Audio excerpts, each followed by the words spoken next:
What the heck is insulin anyway? What does it mean to be insulin resistant? And what does insulin have to do with prediabetes and diabetes?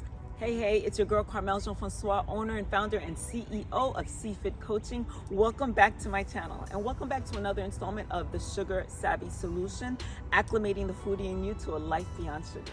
A couple of weeks ago, I found myself in the midst of a conversation about insulin, and somebody said, well, what is insulin? And that's when I realized that that's a pretty hard concept to answer. What is insulin?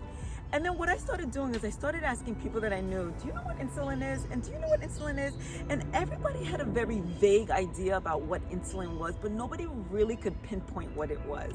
Here is my attempt at explaining in a visual way what insulin is.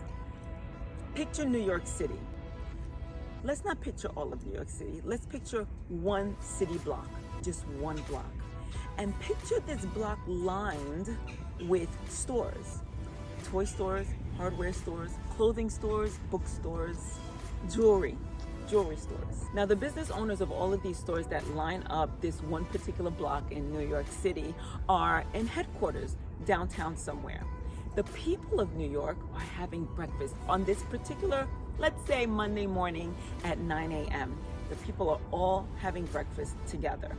And when they're done with breakfast and they leave the coffee shop and they leave the diner and they leave the particular restaurants that they've just consumed breakfast in, they all flood to this one particular New York City street.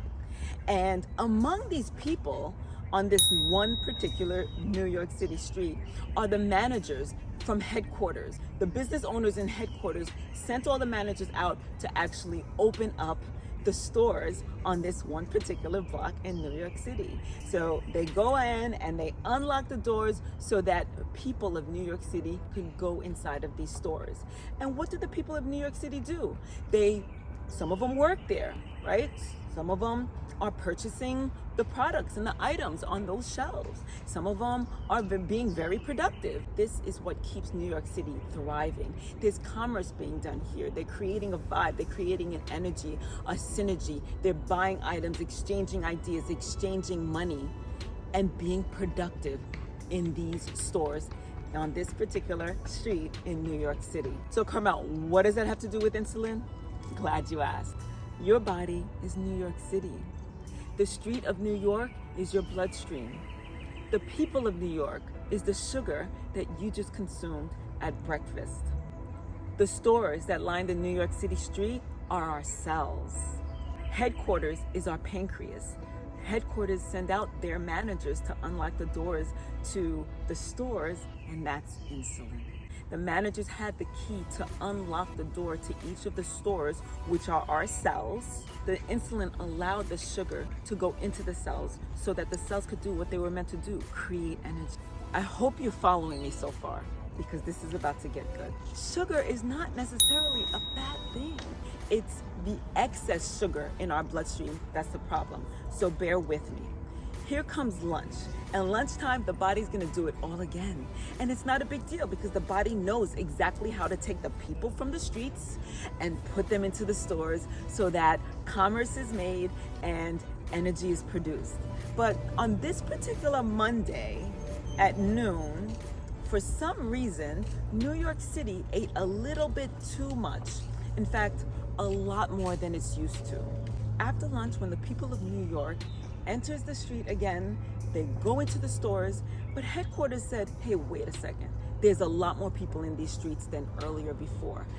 Let's send out some more managers to get them into the stores. When the managers get there, the managers realize, we can't get in here. We're trying to unlock the door, but it's not moving.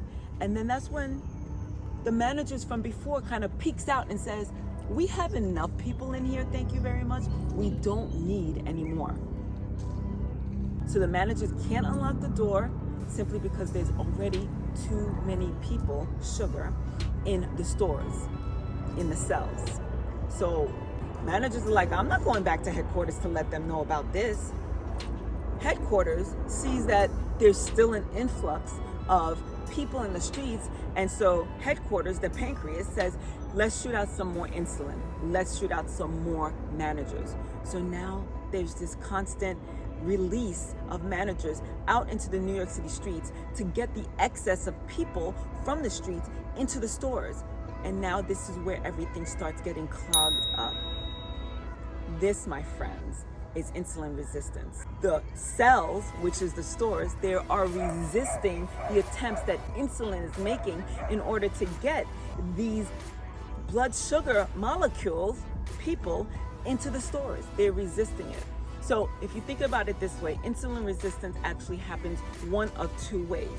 Number one is the way that I just explained. The pancreas keeps shooting out insulin, their managers, to get the blood sugar, the people, into the cells, the stores, but they're resisting it. They're resisting insulin's efforts. That's the first way. Another way is that headquarters realizes, listen, our efforts are futile, so you know what? Don't send out as many managers, and let's just sit back and let's just see when this clears up, and maybe we might send more. So insulin resistance happens when the pancreas, either their efforts are futile and the body does not use the insulin that is sending out in an efficient way, or when the pancreas just stops producing insulin as much or not at all. Insulin resistance. And with dinner just on the horizon, there's going to be another influx of people in the street. There's going to be another influx of sugar in our bloodstream. And the pancreas has to work through all of that. And when this happens, day after day, week after week, month after month, year after year, this is when the body develops prediabetes and diabetes. Prediabetes and diabetes are not the only two conditions that arise from insulin resistance. Insulin resistance also is responsible for polycystic ovarian syndrome, obesity, depression, high blood pressure, fatigue, and a slew of other chronic conditions. Guys, insulin resistance could be happening in our body for years and decades before it manifests itself into prediabetes and diabetes. And there's a way to catch it before it does manifest itself into prediabetes and diabetes and all those other conditions that I mentioned. It may not be something that you ever remember your doctor mentioning because it's not one of the markers that they check when they take your labs. So you have a responsibility, and I'm giving you some homework. Next time you go in for your blood panel, be sure to ask your doctor to take a fasting insulin test. That way you know if you are on the trajectory of developing prediabetes and diabetes, and you can actually get out in front of it and make the corrections that you do need to make now.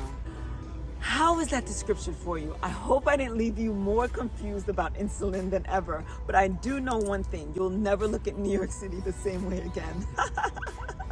So with that said, check out my 6-week challenge. Sign up to be on the wait list for the next cohort.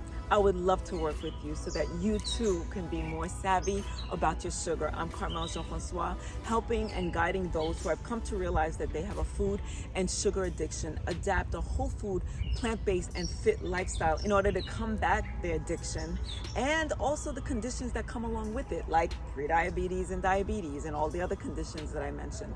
So thank you again for watching. Make sure that you share this channel out with anybody you feel that might benefit from the information here, or anybody that was ever confused about what the heck insulin resistance is. And I'll see you next time. Ciao, ciao.